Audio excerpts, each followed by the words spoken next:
Hello friends, welcome to another video tutorial from Kamal धारियाल।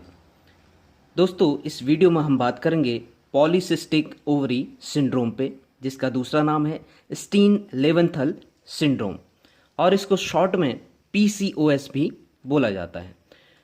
तो दोस्तों, ये पॉलीसिस्टिक ओवरी सिंड्रोम क्या है, इसके कौन से कारण हो सकते हैं, क्या इसका क्लिनिकल पिक्चर है, कैसे इसको डायग्नोज कर सकते हैं और क्या इसके लिए ट्रीटमेंट हम ले सकते हैं, इन सभी पॉइंट्स पे इस वीडियो में मैं बात करूंगा। आपसे गुजारिश है कि आप वीडियो के एंड तक बने रहिए ताकि सारी चीज़ें आपको क्लियर हो जाए। तो दोस्तों, आइए शुरू करते हैं पॉलीसिस्टिक ओवरी सिंड्रोम। तो दोस्तों, PCOS यानी कि पॉलीसिस्टिक ओवरी सिंड्रोम एक हार्मोनल डिसऑर्डर है जो कि कॉमन है वुमेन्स में, वुमेन्स ऑफ रिप्रोडक्टिव एज। ऐसी वुमेन्स में ये एक कॉमन प्रॉब्लम है, एक हार्मोनल डिसऑर्डर है जो अपने रिप्रोडक्टिव एज में है, यानी कि मेनोपॉज होने से पहले जो मेंस्ट्रुअल साइकिल्स रन होते हैं फीमेल्स में, वो उस स्टेज पर है, उस एज पर है। उन वुमेन्स में जो रिप्रोडक्टिव एज में है, उन्हीं में ये हार्मोनल डिसऑर्डर होता है। इसके क्या कारण हो सकते हैं? सबसे पहले हम इसके कारणों की बात करेंगे। दोस्तों, इसके कारण वैसे देखा जाए तो अनक्लियर है, कोई भी स्पेसिफिक रीजन इसका नहीं है। कुछ फैक्टर्स हैं जो इसको इंड्यूस कर सकते हैं, इसको इनवाइट कर सकते हैं, जैसे कुछ एनवायरमेंटल फैक्टर्स हैं या कुछ जेनेटिक फैक्टर्स हैं या फिर आपका लाइफस्टाइल, यानी कि आप क्या क्या कर रहे हैं अपनी दिनचर्या में, कैसी लाइफस्टाइल आपकी है, क्या आपका खान पान है, क्या आप एक्सरसाइज कर रहे हैं कि नहीं कर रहे हैं, आपका वेट गेन तो नहीं हो रहा है। Got it? तो ये सारी चीज़ें क्या करती हैं, इस प्रॉब्लम को इनवाइट करती हैं। तो यही इसके कारण हो सकते हैं, अदरवाइज कोई स्पेसिफिक रीजन इसका नहीं है। कुछ एनवायरमेंटल फैक्टर्स इसको इंड्यूस कर सकते हैं, कुछ जेनेटिक फैक्टर्स हो सकते हैं और आपका लाइफस्टाइल इस प्रॉब्लम को इनवाइट कर सकता है। अब बात करते हैं दोस्तों इसके सिम्टम्स की। तो दोस्तों, साइन एंड सिम्टम्स बेसिकली तब अपीयर होते हैं जब किसी फीमेल को फर्स्ट मेंस्ट्रुअल पीरियड आता है, यानी कि प्यूबर्टी गेन करते ही, प्यूबर्टी गेन करने के बाद जो पहला मेंस्ट्रुअल पीरियड आता है, वहीं से ये प्रॉब्लम स्टार्ट हो जाती है। तो वो लेडीज कौन कौन सी प्रॉब्लम्स को फेस करती है? पहला प्रॉब्लम है इरेगुलर पीरियड्स का होना, इसको बोलते हैं ओलिगोमेनोरिया। इरेगुलर पीरियड्स का मतलब है कि नॉर्मल पीरियड नहीं हो रहे हैं आपको, यानी कि आपके पीरियड साल भर में क्या हो रहा है, 9 से कम पीरियड्स आपको एक साल में आ रहे हैं। Got it? पीरियड। दूसरा पॉइंट कि एक पीरियड से दूसरे पीरियड के बीच में, यानी कि एक मेंस्ट्रुअल साइकिल से दूसरे मेंस्ट्रुअल साइकिल के बीच में ज्यादा गैप आ रहा है। बेसिकली क्या होता है, 28 डेज हम एक स्टैंडर्ड मानते हैं, यानी कि एक साइकिल जो है आपकी 28 डेज की चलती है। Got it?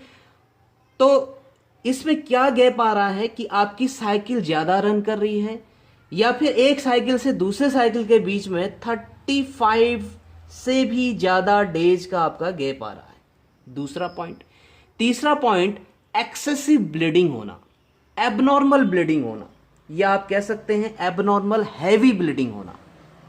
Got it? Normal जो ब्लीडिंग रहती है पीरियड्स के टाइम पे, उससे भी ज्यादा ब्लीडिंग होना, या फिर नॉर्मली जो ब्लीडिंग पीरियड है वो 5 डेज तक चलता है, 5 to 6 डेज का, किसी किसी में 6 डेज तक भी वो एग्जिस्ट करता है, वैसे नॉर्मली 5 डेज तक रहता है। तो इससे भी ज्यादा क्या हो रहा है, इससे भी ज्यादा दिन तक आपकी जो ब्लीडिंग पीरियड है वो रन कर रहा है, यानी कि आपकी जो मेंस्ट्रुअल साइकिल है वो ज्यादा लंबी जा रही है। Got it? ब्लीडिंग पीरियड क्या हो रहा है, ब्लीडिंग पीरियड आपका नॉर्मली जो 5 से 6 दिन का है, उससे भी ज्यादा दिन तक आपको ब्लीडिंग रह रही है, 7 दिन तक, 8 दिन तक, 9 दिन तक आपको ब्लीडिंग रहती है। तो वो आपका पहला साइन है। Got it? दूसरा साइन एंड सिम्टम क्या है, नो पीरियड्स। किसी किसी लेडीज में क्या होता है, किसी फीमेल की कंडीशन में पीरियड्स ही नहीं होते। Got it? यानी कि मेंस्ट्रुअल साइकिल ही नहीं बनती है। Got it? उस कंडीशन को बोलते हैं एमेनोरिया, एमेनोरिया उस कंडीशन को बोला जाता है।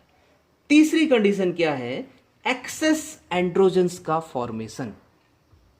एंड्रोजन्स क्या है दोस्तों, ये मेल हॉर्मोन्स होते हैं, ठीक है, ये क्या है, मेल हॉर्मोन्स हैं।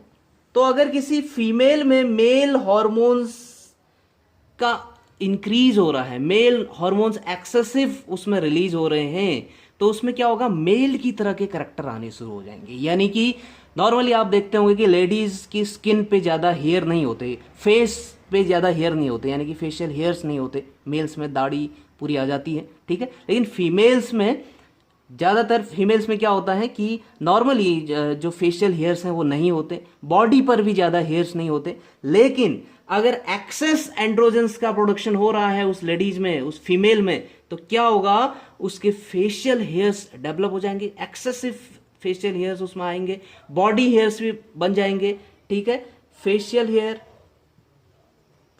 हेयर डेवलप होंगे और पूरे बॉडी हेयर भी आपके डेवलप हो जाएंगे। और साथ साथ क्या होता है कि मेल पैटर्न की बाल्डनेस भी आ जाती है कभी कभी। यानी कि जिस तरह से मेल्स में गंजापन आता है उसको बोलते हैं परमानेंट गंजापन, पूरी तरह से क्या हो जाना, गंजा हो जाना, ठीक है, तो टकला हो जाना बोलते हैं जिसको नॉर्मली। Got it. तो मेल्स में क्या होता है कि अगर एक बार बालों का झड़ना शुरू हो गया, बाल्डनेस अगर आ गई, गॉट इट, तो वो फिर रिकवर नहीं होता, यानी कि वो रिवर्सिबल प्रोसेस नहीं है, ठीक है। तो उसी तरह की जो कंडीशन है, बाल्डनेस है, वो भी क्या हो जाती है, फीमेल्स में डेवलप हो जाती है। Got it. तो मेल की तरह के कैरेक्टर्स उसमें डेवलप होने शुरू हो जाते हैं। और कभी कभी क्या हो जाता है, एक्ने भी डेवलप हो जाते हैं फेस पे। एक्ने का मतलब है कुछ आप दाने जैसे पिंपल जो अक्सर प्यूबर्टी के टाइम पे आते हैं, उस तरह के एक्ने फेस में बन जाते हैं, स्मॉल स्पॉट्स फेस में बनने शुरू हो जाते हैं। तो इस कंडीशन को, इस तरह के कंडीशंस अगर डेवलप हो रही हैं, इस तरह की स्थिति अगर बन रही है, तो उसको बोलते हैं हिर्सुटिज्म। Got it. उसको क्या बोलते हैं, अगर एक्सेस एंड्रोजन्स का प्रोडक्शन हो रहा है तो उसको बोलते हैं हिर्सुटिज्म। Got it. तो इस तरह के सिम्टम्स, इन तीनों में से अगर दो सिम्टम भी आप में डेवलप हो रहे हैं तो आप में पीसीओएस की प्रॉब्लम हो सकती है। तुरंत अपने फिजिशियन के पास जाइए और उससे कंसल्ट करिए, उससे डिस्कस करिए, अपनी प्रॉब्लम्स को उसके साथ शेयर करिए ताकि वो आपको उस प्रॉब्लम से मुक्त कर सके। Got it. जितनी जल्दी हो सके आप जाइए, जितनी जल्दी आप जाएंगे उतनी जल्दी आप ठीक हो पाएंगे, ठीक है। अगर आपको इरेगुलर पीरियड्स होते हैं या पीरियड्स होते ही नहीं, या एक्सेसिव एंड्रोजन्स के साइंस आपकी बॉडी में डेवलप हो रहे हैं, जैसे आपके मेल की तरह के करेक्टर्स आप में डेवलप हो रहे हैं, यानी कि फेशियल हेयर्स डेवलप हो रहे हैं, बॉडी हेयर्स आपकी बॉडी में आ रहे हैं, ठीक है, और बाल्डनेस डेवलप हो रही है, गंजापन आ रहा है, मेल पैटर्न का गंजापन, ठीक है, और एक्ने बन रहे हैं, ठीक है, इस तरह के अगर सिम्टम्स आ रहे हैं तो आप तुरंत अपने फिजिशियन से कंसल्ट करिए। या फिर अगर आप अल्ट्रासाउंड कराते हैं, ओवरी की अगर आप अल्ट्रासाउंड करते हैं तो एनलार्ज्ड ओवरी उसमें दिखती है अल्ट्रासोनोग्राफी में। Got it. तो ये साइन एंड सिम्टम्स हैं किसके, पीसीओएस यानी कि पॉलीसिस्टिक ओवरी सिंड्रोम के। अगर इनमें से आपको, इन तीनों में से आपको दो सिम्टम्स अगर आप में डेवलप हो रहे हैं तो आप तुरंत अपने डॉक्टर से मिलिए, आपको पीसीओएस की प्रॉब्लम हो सकती है। Got it. तो डायग्नोसिस के लिए यही आपका क्या है, इनफ है। डायग्नोसिस के लिए और कुछ नहीं करना है, ज़्यादा से ज़्यादा आप अल्ट्रासोनोग्राफी करा सकते हैं। अदरवाइज ये जो इसकी जो डायग्नोसिस है, वो डायग्नोसिस आप डॉक्टर से डिस्कस करके ही इसकी डायग्नोसिस है। अपनी प्रॉब्लम को शेयर कर दीजिए। अगर ये सारी प्रॉब्लम्स आप में डेवलप हो रही हैं तो आपको पॉलीसिस्टिक ओवरी सिंड्रोम हो सकता है। तो दोस्तों आज के समय में महिलाओं में ये बहुत ही कॉमन प्रॉब्लम हो गई है, क्योंकि महिलाओं का जो खान पान है वो इस तरह का हो गया है, उनका लाइफस्टाइल इस तरह का हो गया है कि ये प्रॉब्लम बहुत ही कॉमन बन चुकी है। Got it. जंक फूड का इंटेक ज़्यादा करना, एक्सरसाइज का कम होना, वेट गेन करना, ज़्यादा कार्बोहाइड्रेट फूड लेना, ये सब क्या करता है, इस प्रॉब्लम को निमंत्रण देता है। अगर आप ये सब कर रहे हैं तो प्लीज अभी से आप स्टॉप कर दीजिए, अदरवाइज ये जो प्रॉब्लम है पॉलीसिस्टिक ओवरी सिंड्रोम की, आपको इनफर्टाइल कर सकता है और आपकी ओवरी में आपका जो यूट्रस है उस यूट्रस में कैंसर भी ये कॉज कर सकता है। अगर आपने समय पर डॉक्टर से नहीं मिले, आपने समय पर ट्रीटमेंट नहीं लिया, तो ये प्रॉब्लम बाद में जाके यूटराइन कैंसर में कन्वर्ट हो सकता है। तो बी अलर्ट, बी अलर्ट। ये जो एलार्ज ओवरीज आ रही हैं, जब आप अल्ट्रासोनोग्राफी करा रहे हैं, ये एलार्ज ओवरीज किसकी वजह से आ रही हैं, सिस्ट बनने की वजह से। आपकी जो ओवरी है, ओवरी में सिस्ट बनने की वजह। ये बहुत ही कॉमन ये चीज आपने सुनी होगी कि ओवरी में सिस्ट बनना, एक्चुअल में वो सिस्ट नहीं है, दैट इज नॉट सिस्ट, ये सिस्ट नहीं है। सिस्ट क्या, क्यों हम उसको बोल रहे हैं, वो सिस्ट की तरह का अपीयर हो रहा है। क्या अपीयर हो रहा है सिस्ट की तरह का, क्योंकि जो आपकी ओवरी है उसमें क्या है, फॉलिकल्स। तो ये फॉलिकल क्या हो जाते हैं, ओवरी की आउटर वॉल पर इस तरह से आ जाते हैं। और ये कैसे फॉलिकल्स हैं, इमेच्योर फॉलिकल्स हैं। ये क्या हैं, इमेच्योर फॉलिकल्स, इमेच्योर फॉलिकल्स। ये फॉलिकल्स आपके मेच्योर नहीं हो पा रहे। क्यों मेच्योर नहीं हो पा रहे, क्योंकि एक्सेस एंड्रोजन का प्रोडक्शन हो रहा है, वहां पे ऐसे हार्मोन्स का प्रोडक्शन नहीं हो पा रहा है प्रॉपरली जो इन फॉलिकल्स को स्टिमुलेट कर सके फॉर देयर मेचुरेशन। यानी कि वो हार्मोन्स कौन सी हैं, FSH, फॉलिकल स्टिमुलेटिंग हार्मोन। तो ये जो एंड्रोजन्स हैं, ये एंड्रोजन इसके प्रोडक्शन को सप्रेस कर देते हैं, FSH के प्रोडक्शन को ये सप्रेस कर देते हैं, गॉट इट। तो जिसकी वजह से क्या होता है कि ये जो फॉलिकल्स हैं वो मेच्योर नहीं हो पाते। ये मेच्योर नहीं होते तो ये आपके फूट नहीं सकते, ठीक है, ये यानी कि आपके डिस्पर्स नहीं कर सकते, यानी कि इनमें से आपका जो ओवम है वो बाहर नहीं आ सकता। सिंपल से बोलिए तो ओव्यूलेशन भी नहीं होगा, गॉट इट। अगर ये फॉलिकल्स आपके डेवलप नहीं होते हैं तो इनके अंदर के जो एग हैं वो रिलीज नहीं हो सकते, यानी कि ओवम आपका रिलीज नहीं हो सकता। तो अगर ओवम नहीं हो रहा है तो ओव्यूलेशन नहीं हो रहा है, इसका मतलब, ठीक है, ओव्यूलेशन नहीं हो रहा है तो फर्टिलाइजेशन भी नहीं होगा, तो फीमेल आपकी क्या रह जाएगी, इनफर्टाइल रह जाएगी, ठीक है। तो उसको कभी बच्चा नहीं हो सकता, वो बच्चे को कंसीव नहीं कर सकती। तो ये प्रॉब्लम बहुत बड़ी प्रॉब्लम है। इसमें एक तो आप बच्चे को कंसीव नहीं कर सकते, दूसरा अगर ये अनट्रीटेड रह गया, समय पर आप डॉक्टर के पास नहीं गए, तो आपको यूटराइन कैंसर हो सकता है। तो बी अलर्ट भाई, बी अलर्ट।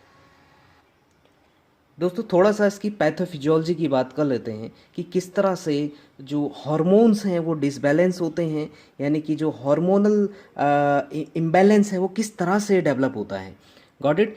तो जैसा कि मैंने आपको पहले ही बताया कि जो आपके एंड्रोजन्स हैं, उन एंड्रोजन्स का एक्सेसिव सिक्रीशन क्या करता है, उनका एक्सेसिव सिक्रीशन एस्ट्रोजेंस का सिक्रीशन करता है, और एस्ट्रोजेंस का सिक्रीशन क्या करता है, फॉलिकल स्टिमुलेटिंग हार्मोन को सप्रेस कर देता है, जिसकी वजह से क्या होते हैं, फॉलिकल्स आपके मैच्योर नहीं हो पाते। तो ये होता कैसे, देखिए कि एक्सेसिव ल्यूटिनाइजिंग हार्मोन जो कि कहाँ से, पिट्यूटरी ग्लैंड से सिक्रीट होता है। तो अगर ल्यूटिनाइजिंग हार्मोन फीमेल्स में एक्सेसिव अगर क्या कर रहा है, सिक्रीट हो रहा है, एक्सेसिवली सिक्रीट हो रहा है, तो ये पॉजिटिवली क्या करेगा, ये positively theca interna cells, ovaries में दो लेयर होती है, थीका इंटरना और एक्सटर्ना। इंटरना जो होती है वो एंडोक्राइन एक्शन इसका रहता है, थीका इंटरना का, गॉट इट। तो थीका इंटरना को स्टिमुलेट करता है टू रिलीज एक्सेसिव एंड्रोजेंस। अगर एक्सेसिव ल्यूटिनाइजिंग हार्मोन सिक्रेट हुआ है तो वो थीका इंटरना को बहुत ज्यादा पोक करेगा, क्या रिलीज करने के लिए, एंड्रोजेंस को एक्सेसिवली प्रोड्यूस करने के लिए, रिलीज करने के लिए। तो एक्सेसिवली आपके एंड्रोजेंस प्रोड्यूस होंगे, और वो एंड्रोजेंस बाद में क्या होता है, इनका एरोमेटाइजेशन होता है, ये कन्वर्ट हो जाते हैं एस्ट्रोजन में in the presence of aromatase enzyme. ये एंड्रोजेंस एरोमेटेज एंजाइम की प्रेजेंस में कन्वर्ट हो जाते हैं, किसमें, एस्ट्रोजन में। तो एक्सेसिव एंड्रोजन था तो उसने क्या बनाया, एक्सेसिव एस्ट्रोजेंस का उसने क्या किया, फॉर्मेशन किया। तो ज्यादा एस्ट्रोजेंस का फॉर्मेशन क्या कर देता है, ये इसका एक नेगेटिव फीडबैक होता है किस पर, फॉलिकल स्टिमुलेटिंग हार्मोन यानी कि FSH पर। ये क्या कर देता है, एक्सेसिव एस्ट्रोजन FSH को सप्रेस कर देता है, यानी कि ये इसका प्रोडक्शन को कम कर देता है, फॉलिकल स्टिमुलेटिंग हार्मोन आपका कम रिलीज होता है। तो इसका कम रिलीज होना मीन्स, जैसा कि आपको पता है फॉलिकल स्टिमुलेटिंग हार्मोन, ये फॉलिकल्स को, इसका काम क्या है, ये फॉलिकल्स को, ओवरी में जो फॉलिकल्स हैं उनको क्या करता है, स्टिमुलेट करता है फॉर द ओव्यूलेशन। ओव्यूलेशन के लिए उनको क्या करता है, ये स्टिमुलेट करता है। तो फॉलिकल्स बिकम इमेच्योर, ठीक है, फॉलिकल्स क्या रह जाते हैं, फॉलिकल्स इमेच्योर रह जाते हैं, या अट्रैक्टिक आप कह सकते हैं। इसके लिए एक टर्म यूज किया जाता है, इसके लिए अट्रैक्टिक, फॉलिकल्स बिकम अट्रैक्टिक, गॉट इट। तो ये अगर अट्रैक्टिव रह गए तो ओव्यूलेशन नहीं होगा, no ovulation, follicle stimulating hormone release नहीं हो पा रहा है, ठीक है, एडिक्वेट अमाउंट में, तो आपकी जो फॉलिकल्स हैं वो आपके मेच्योर नहीं हो पाएंगे, ठीक है, उनका मेच्योरेशन नहीं होगा तो ओव्यूलेशन भी नहीं हो पाएगा, ठीक है। तो एनोव्यूलेशन हो जाएगा, ओव्यूलेशन नहीं होगा तो फीमेल क्या रह जाएगी, इनफर्टाइल रह जाएगी, यानी कि क्या डेवलप हो जाएगी, इनफर्टिलिटी डेवलप हो जाएगी। अगर ओवम नहीं बन रहा, ओवम रिलीज नहीं हो रहा, तो स्पर्म आएगा तो वो किसको फर्टिलाइज करेगा, गॉट इट। तो वो फीमेल में क्या डेवलप हो जाएगी, इनफर्टिलिटी उसमें डेवलप हो जाती है। अब देखिए दोस्तों, दूसरे टाइप की पैथोफिजियोलॉजी कैसे हो सकती है। दोस्तों, अगर कोई इंडिविजुअल यानी कि कोई फीमेल अगर इंसुलिन रेजिस्टेंस है, यानी कि इंसुलिन उसमें प्रॉपरली वर्क नहीं कर रहा है, ठीक है, इंसुलिन का असर नहीं हो रहा है उस इंडिविजुअल में। इंसुलिन का काम क्या होता है, ग्लूकोज के लेवल को कम करना, ग्लूकोज के इंटेक को बढ़ाना सेल्स की तरफ को, ठीक है। तो ग्लूकोज के लेवल को कम करना इंसुलिन का काम होता है। तो अगर वो इंसुलिन काम नहीं कर रहा है तो ग्लूकोज के लेवल को वो रेगुलेट नहीं कर पाएगा, ठीक है, यानी कि ग्लूकोज का लेवल, शुगर का लेवल बॉडी में बढ़ जाएगा, गॉट इट। तो ऐसा होने से क्या होता है, इंसुलिन रेजिस्टेंस अगर है कोई इंडिविजुअल, यानी कि उसमें एक्सेसिव इंसुलिन का प्रोडक्शन हो रहा है, गॉट इट। तो एक्सेसिव इंसुलिन होने से क्या होगा, वो भी क्या करता है, एक पॉजिटिव इफेक्ट करता है किस पे, थीका इंटरनल सेल्स पे, to release, to secrete androgens, excessive androgens. Theca internal cells आपकी क्या करेंगी, एक्सेसिव एंड्रोजेंस का प्रोडक्शन करेंगे, और एक्सेसिव एंड्रोजेंस आपकी किस में कन्वर्ट हो जाएंगे, ये आपके कन्वर्ट हो जाएंगे किस में, एक्सेसिव एस्ट्रोजन में, एरोमेटेज एंजाइम की प्रेजेंस में, as we already discussed, aromatase enzyme की प्रेजेंस में ये आपका एंड्रोजन किस में कन्वर्ट हो जाएंगे, एस्ट्रोजेंस में कन्वर्ट हो जाएंगे। और एस्ट्रोजन, एक्सेसिव एस्ट्रोजन क्या करते हैं दोस्तों, एक चीज आप याद रखिएगा, ये पॉजिटिव इफेक्ट इनका रहता है किस पे, एंड्रोमेट्रियम पे। एंड्रोमेट्रियम का ये क्या कर देते हैं, प्रोलिफरेशन कर देते हैं, एक्सेसिव इंक्रीज्ड प्रोलिफरेशन। प्रोलिफरेशन का मतलब है कि एक्सेसिव सेल डिवीजन हो रहा है,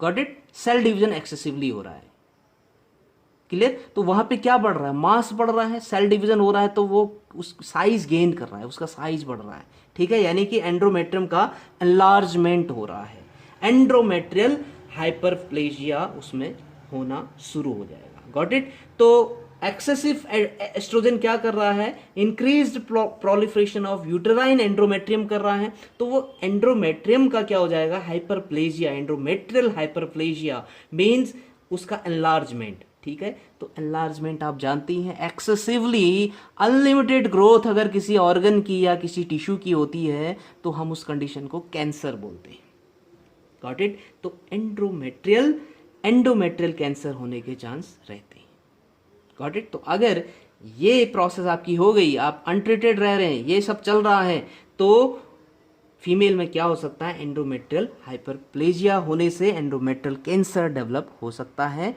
तो अगेन मैं यही कहूंगा कि बी अलर्ट। अब बात करते हैं दोस्तों इसकी डायग्नोसिस की। डायग्नोसिस जैसा कि दोस्तों आपको पता है कि क्लिनिकली आप इसको डायग्नोस कर सकते हैं, गॉट इट। अगर आपको मैंने जो सिम्टम्स आपको बताए हैं उन सिम्टम्स में से, उन 3 सिम्टम्स में से अगर आप किसी इंडिविजुअल को 2 सिम्टम भी अगर डेवलप हो रहे हैं तो वहीं पे ये क्लियर हो जाता है कि पेशेंट को पीसीओएस की प्रॉब्लम हो सकती है, गॉट इट। तो फिर भी आप अगर डॉक्टर के पास गए तो डॉक्टर आपको एग्जामाइन करेगा फिर भी, गॉट इट। तो पहला एग्जामिनेशन वो क्या करेगा, ए पेल्विक एग्जामिनेशन, वो एक पेल्विक एग्जामिनेशन करेगा जिसमें वो भी देखेगा कि कोई एबनॉर्मल ग्रोथ तो नहीं हो रही है जेनाइटल ऑर्गन्स पे, ठीक है, या फिर कोई एबनॉर्मल मास तो नहीं बना हुआ है, ये चीज़ें देखने के लिए वो क्या करेगा, एक पेल्विक एग्जामिनेशन आपका करेगा। दूसरा ब्लड टेस्ट। ब्लड टेस्ट क्या चेक करने के लिए, हार्मोनल लेवल देखने के लिए। एक तो हार्मोनल लेवल देखने के लिए, यानी कि आपकी बॉडी में LH हार्मोन देखेगा, LH का लेवल चेक करेगा, FSH का लेवल चेक होगा, ठीक है, एंड्रोजन्स का लेवल चेक होगा, ठीक है। तो ये ब्लड टेस्ट में देखी जा सकती। इसके अलावा ब्लड टेस्ट में GTT भी आप कर सकते हैं, ग्लूकोज टॉलरेंस टेस्ट, क्योंकि आपको पता है कि इंसुलिन का एक्सेसिव प्रोडक्शन, यानी कि इंसुलिन का इंटॉलरेंस, ठीक है, इंसुलिन का इंटॉलरेंस क्या करा, रेजिस्टेंस, सॉरी हम क्या बोल रहे हैं कि इंसुलिन रेजिस्टेंस होना, यानी कि इंसुलिन का फंक्शन न करना भी इस प्रॉब्लम को इनवाइट करता है। तो GTT ग्लूकोज टॉलरेंस टेस्ट के माध्यम से भी हम इसको डायग्नोस कर सकते हैं। या इसके अलावा फास्टिंग कंडीशन में फास्टिंग कोलेस्ट्रॉल और ट्राइग्लिसराइड्स को भी हम इसमें देख सकते हैं ब्लड टेस्ट में। तो उससे भी हम पता लगा सकते हैं कि क्या ये प्रॉब्लम तो नहीं है PCOS की। Got it. तीसरा जो डायग्नोसिस है that is the ultrasonography. Ultrasonography में क्या दिखेगा आपको, एनलार्ज्ड ओवरी अगर दिख रही है, ठीक है, एनलार्ज्ड ओवरी अगर दिखती है तो ये आपका हो सकता है क्या, PCOS। एनलार्ज्ड ओवरी यानी कि उसमें क्या दिखते हैं, सिस्ट लाइक स्ट्रक्चर्स हमें उसमें दिखते हैं, सिस्ट, ठीक है। वो सिस्ट बेसिकली किसके हैं, वो फॉलिकल्स हैं, ठीक है। तो वो सिस्ट की तरह का दिखते हैं।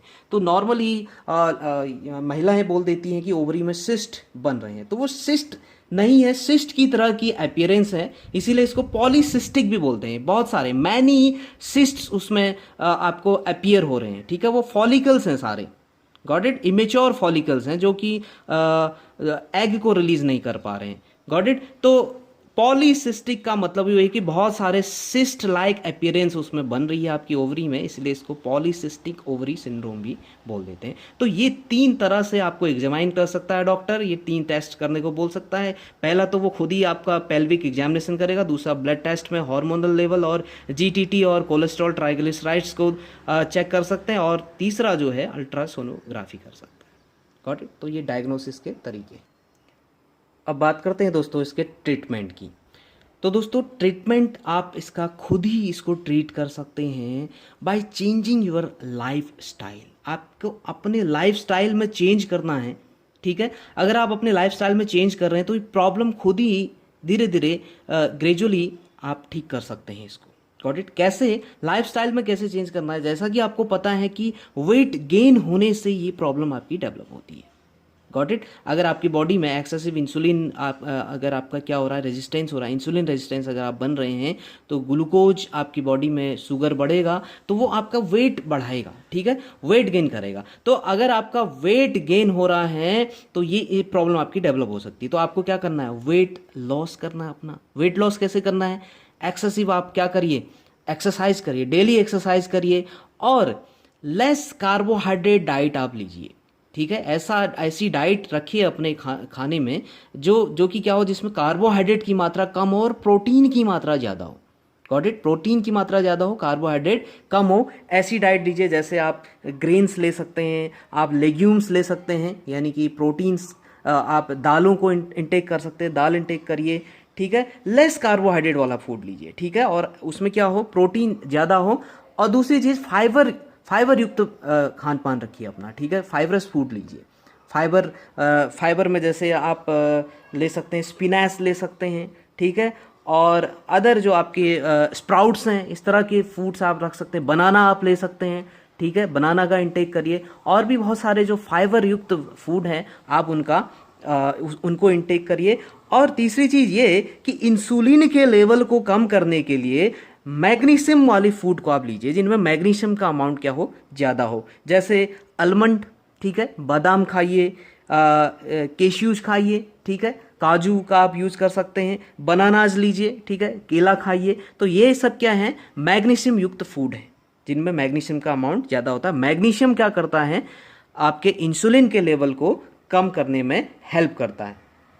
Got it. या फाइबर फूड में आप ब्रोकोली ले सकते हैं, ठीक है, स्प्राउट्स ले सकते हैं, पियर्स आप यूज़ कर सकते हैं, ठीक है, ऐसी लेंटिल्स आप ले सकते हैं। तो इस तरह की चीज़ों का आप यूज करिए जिससे क्या हो कि आपका वेट गेन ना हो और इंसुलिन का लेवल भी आपका क्या रहे, रेगुलेट रहे और आप में ये प्रॉब्लम क्रिएट ना हो। Got it. और तीसरी चीज़ ये कि ऐसी प्रॉब्लम अगर आप में आ रही है पीसीओएस की, ठीक है, यानी कि अगर इरेगुलर मेंस्ट्रुएशन आपका हो रहा है, दूसरी चीज़ कि नो मेंस्ट्रुएशन हो रहा है, या कोई भी सिम्टम जो पीसीओएस को डिनोट करता है, इस तरह के सिम्टम अगर डेवलप हो रहे हैं, तो मैं अपनी एक सलाह आपको दूंगा कि आप कॉफ़ी या चाय जैसी जो उत्तेजक पदार्थ हैं उनका यूज मत करिए, क्योंकि उनमें क्या होता है, कैफीन होता है। और कैफीन क्या करता है, कैफीन एस्ट्रोजन की मात्रा को बढ़ाता है, एस्ट्रोजन के रिलीज को बढ़ाता है, ठीक है, यानी कि एस्ट्रोजन के सिक्रीशन को ज़्यादा स्टिमुलेट करती हैं ये कैफीन, ठीक है। तो कैफीन के इंटेक को बंद कर दीजिए, यानी कि कॉफ़ी ना लें आप। हाँ, आप कुछ ग्रीन टी का यूज़ कर सकते हैं, ग्रीन टी आपको इसमें आराम दे सकता है। ग्रीन टी में कैफीन की मात्रा बहुत ज़्यादा नहीं होती, ठीक है। तो कॉफ़ी तो आप अवॉइड करिए, कॉफ़ी को अवॉइड करिए, ठीक है। और अवॉइड जंक फूड। आज का समय क्या है कि महिलाएं जंक फूड ज़्यादा लेती हैं, ज़्यादा ऑयली या स्पाइसी फूड को ज़्यादा पसंद करती हैं, ठीक है। तो जैसे चाइनीज़ फूड को ले लेती हैं, ठीक है, चाउमीन, मोमोज, ऐसी चीज़ों को खाने से क्या होता है, जंक फूड में आती हैं ये सारी चीज़ें। Got it. तो ये जंक फूड क्या करता है, ये आपके बॉडी के वेट को बढ़ाता है, ठीक है। ऑयली फूड लेना ये आपकी बॉडी वेट को क्या करता है, ज़्यादा बढ़ाता है। तो ज़्यादा से ज़्यादा एक्सरसाइज करिए, ठीक है, मॉर्निंग एक्सरसाइज करिए, इवनिंग एक्सरसाइजेस करिए, जिससे कि आपका वेट लॉस रह सके, आपकी बॉडी फिट रह सके, आपकी सारी चीज़ें क्या रहे, रेगुलेटेड फॉर्म में रहे। Got it. तो उससे आप क्या कर सकते हैं, इस प्रॉब्लम से आप अपने आप को बचा सकते हैं, आप अपने आप को ठीक कर सकते हैं, ठीक है, अपने लाइफस्टाइल में चेंज करने से। तो इसके अलावा मेडिकेशंस भी आप ले सकते हैं। अगर आप डॉक्टर के पास जा रहे हैं तो डॉक्टर आपको मेडिकेशंस को भी प्रेफर कर सकता है। तो इसमें क्या होता है कि कॉम्बिनेशन बर्थ कंट्रोल पिल्स आप ले सकते हैं, जो कि एस्ट्रोजन को रेगुलेट करती हैं। ये ड्रग्स क्या करती हैं, एस्ट्रोजन के लेवल को रेगुलेट करती है। दूसरा, प्रोजेस्टिन थेरेपी आप ले सकते हैं for 10 to 14 days, 10 to 40 days के लिए इसको लिया जाता है, प्रोजेस्टिन थेरेपी को।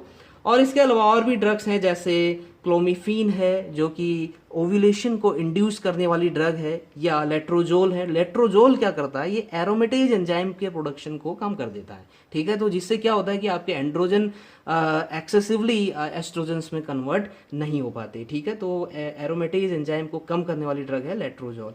या फिर आप मेटफॉर्मिन ड्रग को यूज कर सकते हैं for to decrease the insulin level. Insulin level को डिक्रीज करने के लिए मेटफॉर्मिन ड्रग का आप यूज कर सकते हैं। इसके अलावा दोस्तों, कुछ जो स्किन हेयर्स आपकी बॉडी में डेवलप हो रहे हैं या बॉडी हेयर्स डेवलप हो रहे हैं, तो उनको रिमूव करने के लिए भी कुछ ड्रग्स को प्रीफर किया जाता है, जैसे स्पाइरोनोलैक्टोन है। स्पाइरोनोलैक्टोन का क्या होता है, ये एंड्रोजन के इफ़ेक्ट्स को कम कर देता है, जिससे क्या होता है कि जो फेशियल हेयर्स या बॉडी हेयर्स जो डेवलप हो रहे हैं वो आपके क्या हो जाते हैं, उनका डेवलपमेंट कम हो जाता है, यानी कि वो कम आने शुरू होते हैं, ठीक है। तो स्पाइरोनोलैक्टोन का एक इसका कॉन्ट्राइंडिकेशन है कि ये क्या करता है, क्योंकि ये क्या करता है, ये बर्थ डिफेक्ट आपके क्या कर सकता है, जनरेट कर सकता है। इसीलिए प्रेग्नेंट वुमेन को ये ड्रग प्रिफर नहीं की जाती, ठीक है, उनके लिए ये कॉन्ट्राइंडिकेटेड है। और जो लेडीज कंसीव करने के लिए प्लानिंग कर रहे हैं, यानी कि प्रेग्नेंट होने के लिए जो प्लानिंग कर रहे हैं, उनको भी ये ड्रग प्रिफर नहीं की जाती, क्योंकि बर्थ डिफेक्ट को जनरेट कर सकती है ये ड्रग। Got it. तो ये कॉन्ट्राइंडिकेशन इस ड्रग का है, स्पाइरोनोलैक्टोन का। Got it. इसके अलावा एक क्रीम आती है एफ्लोरनिथिन करके, ठीक है। तो एफ्लोरनिथिन क्या होती है, क्रीम होती है फेशियल हेयर्स को रिमूव करने के लिए, जिससे आपके फेशियल जो हेयर्स हैं वो आपकी बॉडी में ना आए। इसमें क्या होता है, ऑर्निथिन डिकार्बोक्सिलेज इसमें रहता है। ये क्या करता है, ऑर्निथिन डिकार्बोक्सिलेज का इनिबिशन करती है ड्रग, ठीक है। जिससे क्या होता है कि ये जो ऑर्निथिन डिकार्बोक्सिलेज होता है, ऑर्निथिन डिकार्बोक्सिलेज, ये जो एंजाइम है ये क्या करता है, ये हेयर फॉलिकल्स के डेवलपमेंट और हेयर ग्रोथ में हेल्प करता है। ठीक है, तो ये एफ्लोरनिथिन क्या कर देता है, इस ऑर्निथिन डिकार्बोक्सिलेज के प्रोडक्शन को कम कर देता है। गॉट इट, जिससे हेयर फॉलिकल्स आपके डेवलप नहीं हो पाते। हेयर फॉलिकल डेवलप नहीं होंगे तो आपकी हेयर ग्रोथ भी सप्रेस हो जाएगी। Got it. तो दोस्तों this is all about the PCOS। I think ये आपके समझ में वीडियो आया होगा। अगर आपके समझ में आया है तो ज़्यादा से ज़्यादा इसको शेयर करिए, और अगर चैनल पर पहली बार है तो चैनल को जरूर सब्सक्राइब करिए, बेल आइकन को जरूर प्रेस करिए ताकि आने वाली नई वीडियोस की नोटिफिकेशंस आपको मिलती रहे। Thank you very much.